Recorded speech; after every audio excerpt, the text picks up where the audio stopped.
বৈশাখী মেলা পার্ট 2। তো যারা এখনও পার্ট 1 দেখোনি তারা এই ভিডিওটা দেখার পর পার্ট 2 দেখে নেবে। তো আমি চেড়েছি নাগরদোলায়, কারণ আমার বন্ধুরা চড়েনি, তাই একাই চড়। এক্সপেরিয়েন্স কিরকম?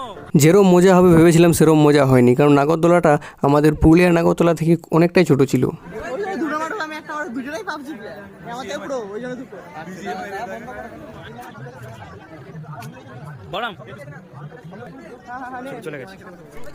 এখানে আমার আসানোর মধ্যে একটা কম্পিটিশন হয় বন্দুক দিয়ে বেলুন ফাটানোর।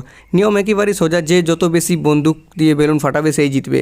আমি দুটোতে দুটো হিট করি, কিন্তু সায়ন দুটো হিট করতে পারে না, একটা মিস করে, তাই এখানে আমি জিতে যাই। আর এমন কিছু আমরা প্রথমবার দেখলাম, একটা বিড়ালকে একটা ব্যাগের মধ্যে রাখা হয়েছে, অবশ্যই ওখানে তার অক্সিজেনের ব্যবস্থা রয়েছে। আমাদের মেলা দেখা এখন শেষ হয়ে গেছে, বৈশাখী মেলা লাস্ট ডে।